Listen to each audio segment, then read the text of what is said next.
Yoo-hoo! Yeah, you know who it is. Yup, it's that time. It's the time for the Impact Show, and this is your host, Todd Durkin, and I am fired up this morning because I have a very special guest. On the show today, I have my right-hand man, Larry Indiviglia, in the Fitness Quest 10 house. Larry, how goes it today? Todd, it is an awesome day. I got my Soul Right shirt on from our Mastermind retreat from a couple years ago. Always great to be in the Magic Kingdom. Oh, Larry, man, we talk about soul right. This is going to get your soul right. This is going to get your energy right. And before I get into today's show, I just want to give you all a shout out because here in the month of October, there's a lot of things happening, all good. We're going to get our mind right here today in the next 20, 30 minutes. I want you to sit back, relax, and actually, some of you right now are walking, jogging. I can see you right now. Pick it up, pick up the pace. I just want to commend you all and encourage you to keep on going. We need to keep the juices flowing. We need to keep our God-sized dreams so big that it quelches out any fear, any stress, any anxiety, anything that's holding you back from being your absolute best. Right now, I want you to make sure you declare today as a victory before the day's even got started. I want you to declare right now that this next 20 minutes is going to be the best part of your day, and you're going to go out there today, and you're absolutely going to crush the day. Can I get an amen on that? All of you at once say amen. Yeah, I heard you. Nice job. So put a little smile on your face and get ready because today is going to be one heck of a show. Larry, welcome in, my friend. What the heck's been going on with you? Todd, it has been a whirlwind October. Since October 1st, I launched my book, 126 Days, 11 Minutes, our love story last week. Yep. And as you know, when you launch a book, there's a lot going on. It gets busy. It's exciting. People reach out to you that maybe you thought were not going to reach out, and you start you get it out there, which is the key. You got to get it out there. So I've been doing that, as well as starting coaching for our fourth quarter mastermind solo calls. Yep. Always one of the things I enjoy doing. I want to talk about the book in just a few minutes, but congratulations on that. First off, it's Thank a you. big undertaking, and I know you put your heart and soul in that. I want to talk about that later in the show. First off, October 15th, we just celebrated our 13th anniversary in the Mastermind. And the reason why I have you on today, beside the book, is you were one of the original 12, the Dirty Dozen that got started October the 15th, 2007. We have our kickoff. I put an email out, and ever since that time, 13 years ago, you've been a huge part of the Mastermind. Talk to me about 2007. Why did you even, become part of that mastermind back in the day? Yeah, T. You had given me a heads up a little bit at one of the seminars prior. Maybe it was about a year prior. You kind of put the idea in my head that you might be doing something, but it was still not fully clear. And you actually reached out. You had a live event in the desert about a month before you actually launched October 15th. I was not able to go there. I think it was Rancho Mirage, wherever it was.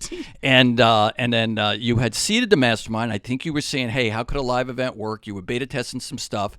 I didn't go to that one, but shortly after you put it out there, the thread came out, and I said, okay, I'm ready to go. I had been at a point in my career at about the 20-year mark that I said, I need to kick it up a notch. I need to continue to grow. I know Todd, he's got something special. You said you did. You said, hey, Larry, I think you want to be a part of this.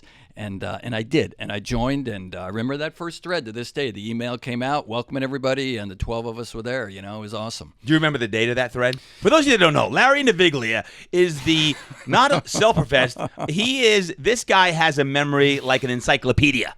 Now, if you're younger than 30, you probably don't even know what an encyclopedia is. Look it up on Google, boys and girls.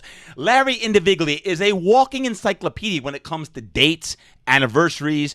Do you remember that date? I want to say it was Tuesday. Okay, I know it wasn't Friday on the weekend because you're a great marketer and you're not going to put it out there at the end of the week to get it lost in the weekend shuffle. So I think it was a Tuesday that you threaded that out, and it took on a life of its own after that. Well, I remember that live retreat out in Palm Desert. We probably had 50 people or so, 2007. A lot of them were couples from Fitness Quest 10, and I remember that because we had vision boards. We did a lot of couples workshops. I know Melanie did a talk, and it was a really special time going out there and having a live connect. As a matter of fact, I yearn for that today in the midst of this COVID time. Heck, we just had a mastermind live retreat earlier this month, and next month, early November, we have another live one, very small, but man, there's nothing like the live connect time. Let me ask you this, Larry.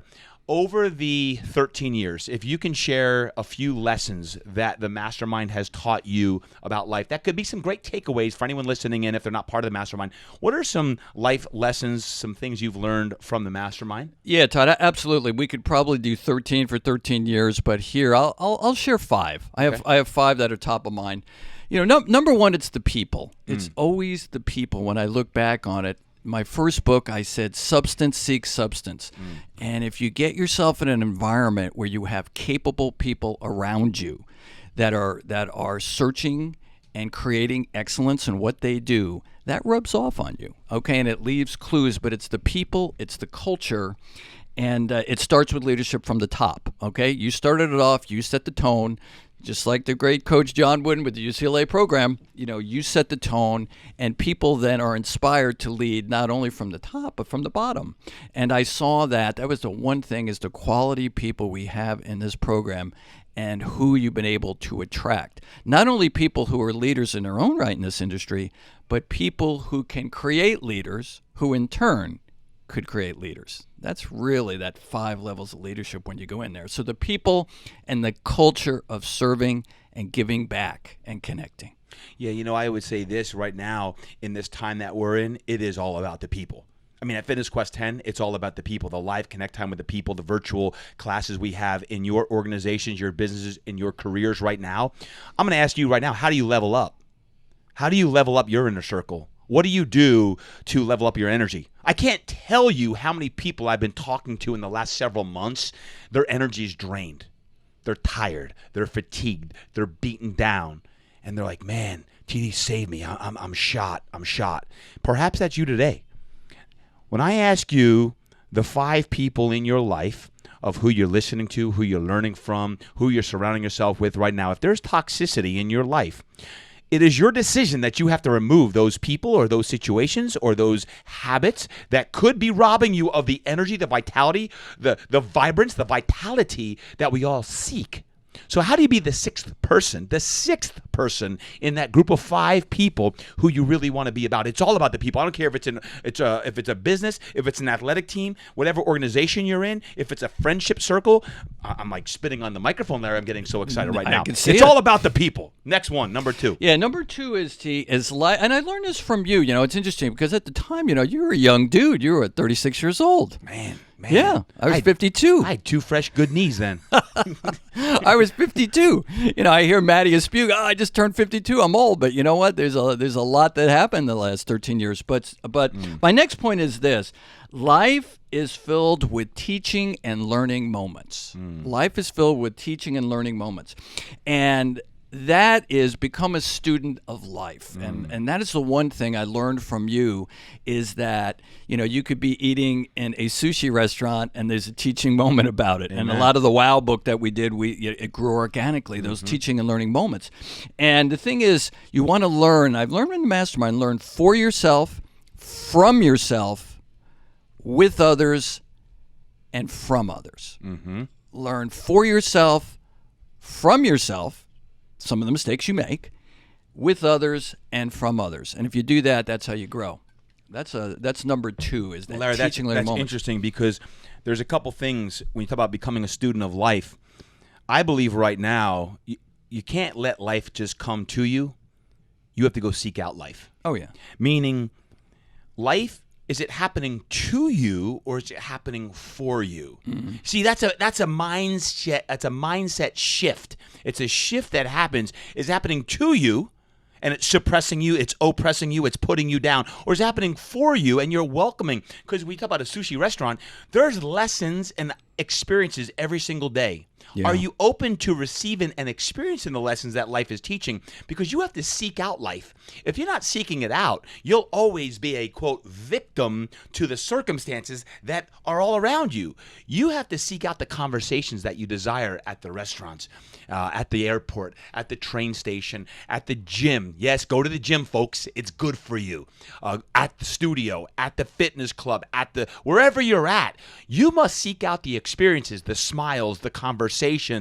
These things are all part of life, and right now it's really, really important that you seek out those experiences, because life's either happening to you or life is happening for you? Absolutely. How about number 3, T? What you got? Okay, there's a guy named Joe Musselman. He runs the Honor Foundation, which helps Navy SEALs, Delta Force Special Warriors transition from military to civilian life. And Joe says this, I like this, and reminds me of the Mastermind. Coach is a noun, but more importantly, is a verb. Coach Don't is a even noun. know the guy, and I like him. And former Navy SEAL, or maybe always a Navy SEAL. Coach is a noun, and more importantly, a verb. And I've learned in my the opportunity you gave me to coach in the Mastermind 12 full years now, that a verb, coaching, is an active practice. Okay, you can't sit around and be passive around it. You could say, "Hey, coach." Hey, coach, but are you coaching, okay? Are you seeking people out? Are you holding them accountable? Are you giving them value? Are you listening to them? Are you giving them the ability to rise to where they want to go, you know? I can say the last 13 years, there's been a lot of good things that have happened to me personally, to us in the Mastermind. But perhaps the number one thing, not an accolade, not an achievement, not a single award that I've received. It's really the everyday opportunity to coach people. And not just trainers, by the way. Not just people in the Mastermind. People who have been down and out. People who have said, Todd, I'm battling alcohol. I need to get up.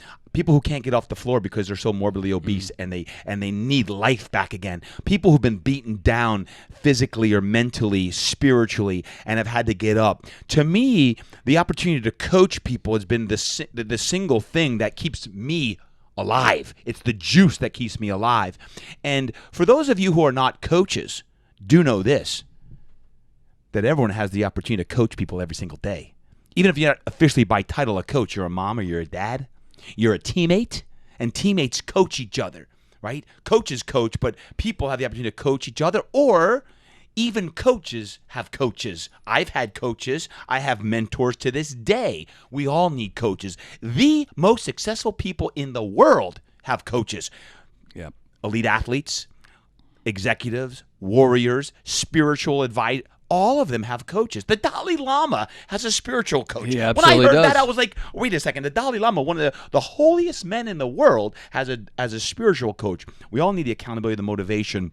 And these are the reasons why, number one, the Mastermind has existed for 13 years. Heck, as this podcast airs, we've just kicked off our impact coaching, which is my new initiative to non-fit pros that are looking for more coaching, not just coaching with the business and leadership side, but also in the physical, mental, emotional, and spiritual side as well. All of us need coaching, and that's the juice that keeps me alive. So coach is a noun, but it's more importantly a verb. I like that. Yeah, that was that reminded me of the Mastermind and my it. journey through the last 13 years. Number 4, listen more, talk less. Listen more, talk less. And doesn't mean that if you have a podcast you don't talk. You certainly do. However, listening more, and probably on the coaching side of things, and that applies to our clients too. As fitness professionals, listen more, and we're all coaches in some respects. And when you do talk, I mentioned this before, I think, on a previous podcast of yours, Todd. Think. T-H-I-N-K. T, is it true? H, is it helpful? I, is it inspiring? N, is it necessary? K, is it kind? So before you say something, think before you say something. Is it true? Is it helpful? Is it inspiring? Is it necessary? Sometimes it's not. Is it kind? That's a tough weighing factor before you say anything, but it's very profound. Can you all see why I hang with this guy so much? Can you all see the soul in this guy right now? You can hear, you're like, no wonder why TD hangs with Larry, right? You talk about your inner circle. You talk about who you're hanging out with. It's about the people. Larry's one of those guys, and I love that. Listen more and talk less. I think one of the bigger mistakes, maybe, I don't know if it's a bigger mistake, but one of the more, one of the big mistakes I made earlier on in my career is I talked more than I probably listened. Mm-hmm. And now, as a seasoned veteran coach and speaker, I listen a lot more than I talk. As a matter of fact, one thing I've been saying in this past year is, how do you listen with your eyes? Not your ears. Because, a lot of times when people are talking, you're already thinking about your response, about what you're going to say. But how do you listen with your eyes to like their body language and what they're saying? They could be saying they're feeling great, but really they're in pain. And I think the best human beings in the world have the ability to connect with people through their eyes and through their body language, and can connect and say, how are you doing? How are you really doing? And then listen to how they're saying it, not necessarily what they're saying, how they're saying it, what their voice says, and the power and strength of their voice. Because truth be told, right now, there's a lot of people who are hurting. And some empathy and compassion and love goes a long way to connect deeply with another spirit, another soul. And I think that's one of the reasons why I'm juiced up even on this podcast, is because your comments, your questions that keep coming through and through my DM and through the emails, I read them all. And it's juice to my soul. It's juice to my life to say, you know what, man, if this podcast today changed another life, then our purpose is done, because we listened and we read and we connected deeply with another soul, because we've got a mission and vision in life that's bigger than just what's going on right now. Listen more, talk less. Yeah, Tia, and just as a quick follow to that, your last live keynote, in fact, the first live keynote you did at Christian High School a couple of weeks back, or 10 days, whatever it was, the quality of the questions during the Q&A were so much more focused and profound. And I filmed a lot of your keynotes and stuff, as you know. Maybe because of COVID, maybe it was that connection they wanted. So any of you, if you're on the stage and you're keynoting and putting a strong message out, be ready for some deeper questions coming back. I noticed that. Folks, if I'm ever live at an event and you see Larry filming, you don't need to go to Larry and say, hey, are you Todd's cameraman? remember that one? Yeah, this happened at Idea One. It happened at Idea World once. And here's the reason why. Wayne Dyer taught me something once. Wayne Dyer, the great late Wayne Dyer, said you always have people in a room that can uphold the energy in a room. Larry Indiviglia is a guy who upholds the energy in a room, and I do better work when Larry's in the room. So when you're at a meeting, you're at an event, you've got people in that room who are upholding the energy in a room. And Larry's one of those guys. It doesn't matter to me if he's behind a camera, or if he's sitting in the back row, or if he's in the front row, or he's backstage, whatever. He's one of those guys that has the pulse on things. And we all need those people.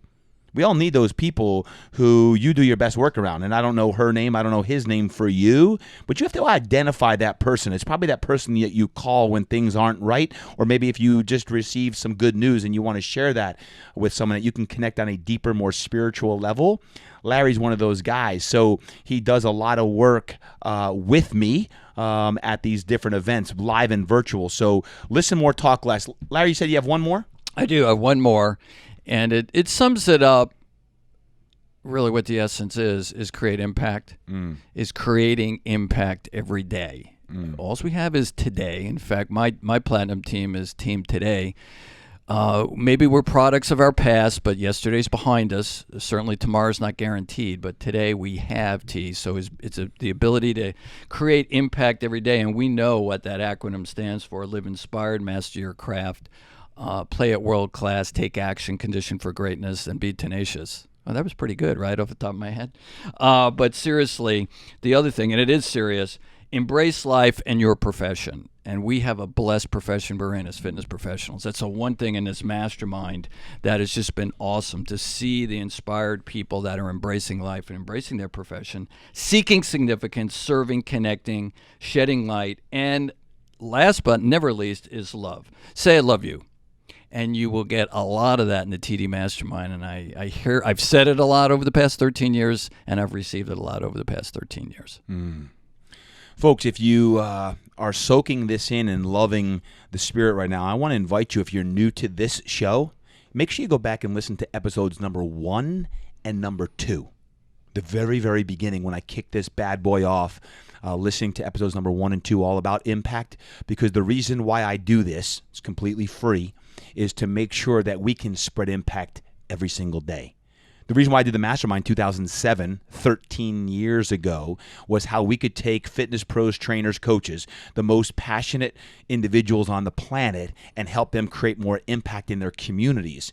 And let me tell you, there's been hundreds, if not, there's been thousands of people who've been positively impacted because of the people who are in the mastermind. When I read Think and Grow Rich in 2006 and 7, Napoleon Hill's concept of the mastermind concept, which became one of my visions on an intention card, which became a reality because of that intention and surrounding yourself with the right people, what I've realized and witnessed is some really amazing feats. And some of them are publicly well known and some of them are not. And when you think about the worldwide impact that's been created through the individuals who've had the opportunity to work with and connect with, the mastermind is not about me, Todd Durkin. The mastermind is about the collective group of people who are looking for a higher level of purpose, a deeper level of significance, who can go out there and make the impact on people who so desperately need hope and motivation and connectivity and energy and just purpose and love. And that's what the mastermind's been about. And Larry, when you talk about creating impact, Larry, I couldn't create the impact that I do without people like yourself and the other platinum level coaches, between Frank and Bob and Kelly, Jared, JC, what he's doing, the different coaches. And there's so many people that I could mention. I'm not going to mention them all today, but I just want to say thank you for that. Speaking of creating impact in today, I do want to touch upon something. Larry, just a few weeks ago, you came out with a book. And folks, I want you to hear this story because you talk about Larry Indiviglia. For those of you who know him, you know you got a smile on your face right now. And those of you who do not know him, you need to know him. You need to follow him. Make sure you follow him on Instagram and Facebook at Larry Indiviglia. Yeah. But I want you to read his book. It's called 126 Days, 11 Minutes, Our Love Story. Larry, what is this book about, and why did you write it? Todd, I'll give you the backdrop and succinctly as far as what the book is. It's a true story, number one, of two actively aging seniors in their 60s, yes, in their 60s, who meet online on a dating site, and against all odds, fall madly in love while one of them is battling stage 4 cancer. They decide to live in the today, not in the yesterdays or the tomorrow, and create a special relationship honestly and openly without any regrets and discover unconditional love. What we learn in the book and from this relationship is that it's possible and worthwhile to love with loss rather than never to have loved at all. That's the backdrop of the book, and it's really it's about a very extraordinary woman. My ex, I don't want to say my. So it's based on a true story. It's based on a true story. Okay, there's not any fiction involved in this, and that's the backdrop of the book. Why I wrote it, Todd. It's again, it goes back to the mastermind. I had this experience over 126 days and 11 minutes with Gayle. That was my deceased girlfriend's name. She died of breast cancer that metastasized to her brain. But after that experience was over, I was collecting my thoughts, and the past that leads to the past that leads to the basket. Coach Frank Pucher, he called me and he offered his condolences, and he says, Larry, you ought to write down some notes, some of the things you learned from this relationship. I thought about it. I said, well, I have a lot of notes and journal entries, Frank. And he said, I encourage you to do that. Then 2 days later, I thought about it, and then I reached out to Kelly Watson. Kelly, who with Greg started Scripter Publishing right here in the Mastermind. And, Kelly and Frank, going back, were in my original coaching group team back in 2009. So here's the coach being the student now, okay, in a sense. And Kelly said, well, Larry, I'll hold you accountable. If you want to write this in 6-7 weeks, I'll hold you accountable. And Todd, it was the perfect storm. One, I was grieving. I had lost a very, very significant woman in my life. And it was a form of catharsis to write this book, 3 hours every night, 4 hours a day on the weekends. Two is things were fresh in my mind. I don't think I could have done this starting now. They were fresh in my mind. They were raw. They were there. And I had journals. I had my memory. I had a lot of things. So I wanted to get the lessons I learned from Gayle out there. And finally, COVID. COVID restricted on some of what we can do lifestyle-wise. You couldn't go out as much. You were home more. So that gave me the ability to write, and I had an urgency. I'm 65 years old, so I'm in a higher risk category for COVID. I said, I don't know if I'm going to get sick or whatever. I didn't think of that way, but I said, I got to get this done. So over 6 weeks, I got it done. And it was through the help of Kelly, indirectly through Frank, and also support of many, many people that are mentioned in the book.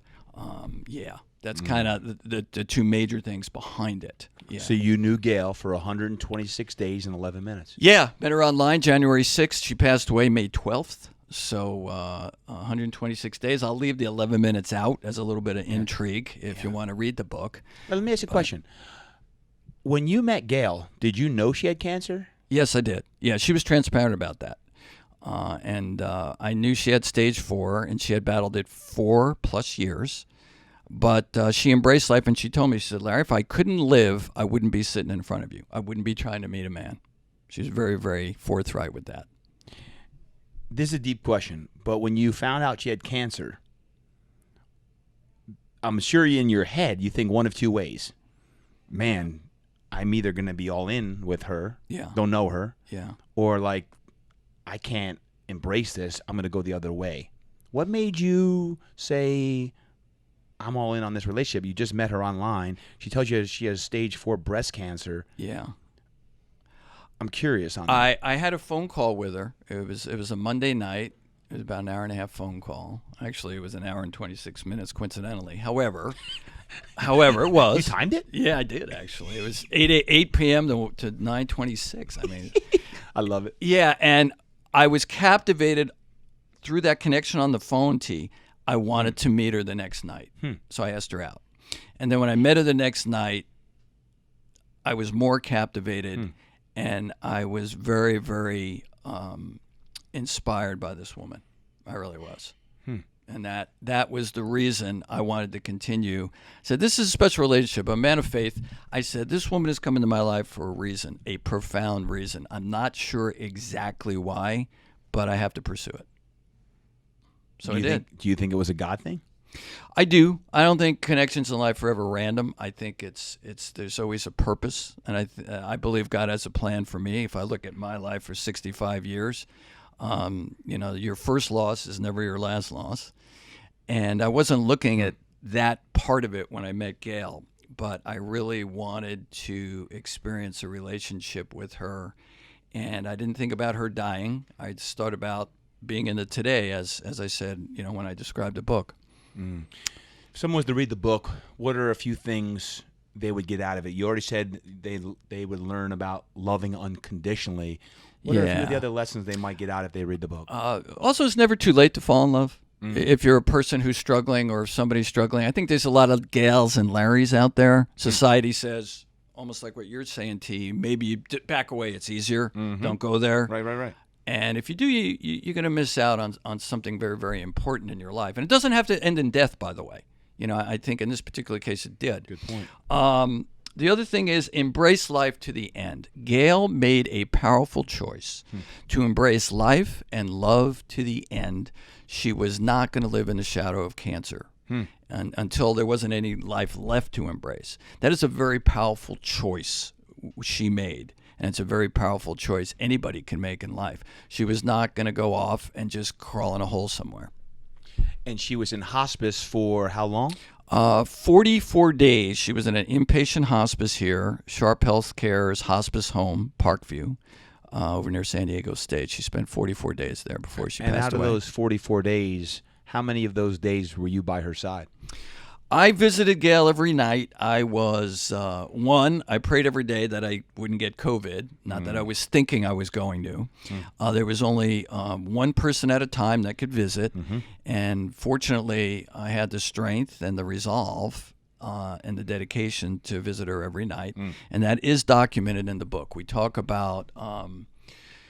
We talk about dying process, but not so much the dying process in a sense, but the experience of hospice, especially inpatient hospices, and how the people in those places are just angels, and how the transitional experience, sometimes we don't talk about it, but we do talk about it in this book. I do share it. Yeah. Any other lessons, thoughts? The lessons is a couple of the others. One, hope is a strong word, and that comes from your faith. And anybody battling cancer or struggling, they have fear, they have pain, they need sources of strength from other people other than themselves. Positivity, fun, and adventure is possible, even if somebody is struggling, is a key. Never too late to fall in love. People will reach out to you and help you as you're taking care of others. And I'd also add in the power of the human spirit. Oh, yeah. The power of the human spirit. Yeah. I mean, Larry, Gayle's spirit is one that will live forever through people like yourself. Your spirit for showing up for 44 days every day in the midst of the pandemic to be by her side, because at the end of the day, what do people want? They want people to hold their hand and tell them they love you, right? Yeah, they do. And that's what Gayle did. I remember you telling me that, it's 10 o'clock and you're rubbing her feet and that stuff. And my soul would just be so grateful that you were there for her on her dying moment. So I thank you for you being you, so you could love to Gayle the way she deserved to be loved on her last breaths, because you were there. And to me, that's the power of the human spirit. Gayle taught you that. Your previous experiences in life have taught you that. Yeah. And I just thank you for writing this book, because I know you've invested a lot of time, and it was part of the grieving process. But I think that's sometimes when we do our best work, when you're emotional. Yeah, you do, T. And I think when it's fresh, you're on it, you're focused, and you had a right impact body plan in 10 weeks. You had no choice. You had to do it. And this one, I had to do it when I did it, or it wasn't going to get done. And I needed to move forward. Yep. I did. So where can people get it? It's on Amazon. Yep. That's the best place to get it at this point in time. There's a Kindle version, and there's a paperback version. So Amazon.com. Go to books, 126 Days, 11 Minutes, our love story, and readily available. The audio version in Audible will be out in December. Okay. And you read that yourself? I did not. Okay. I did not. I emotionally couldn't go through the experience again, so I had some voice actors do it, and I think they did a great job. I love it. Yeah. Well, thank you for writing the book. Congratulations on writing the book and for keeping Gayle's legacy going forever. Folks, pick up the book, 126 Days, 11 Minutes, Our Love Story. That is based on Larry Indiviglia's love story with his late girlfriend Gayle, and I think you're going to get a lot of spirit and energy out of that. Larry, man, always great to have you on the show. Thanks for being here. Todd, thank you. Always a pleasure. Always humbled and honored to be as part of the Impact Show and continuing to create impact. It's just been a blessing in my life, and certainly 13 years goes like that. 13 years, man. Unbelievable. Some great lessons today, both from the 13th anniversary of our Mastermind anniversary, and then, of course, with Larry's new book, he shared some of the lessons that he shares in the book. I hope that right now your spirit, your soul is feeling a little more sanctified, a little more balanced and serene on this. Go out there and make sure you connect with people today. Make sure you love unconditionally today. Make sure you embrace life until the very end. Starts with today, and Larry talked about that we create impact every single day. And if you're having a bad day, then guess what? Snap your band and go out there and create some transformation in your life and go out there and create some impact. I love you guys, and I can't wait to connect real soon. Peace and God bless.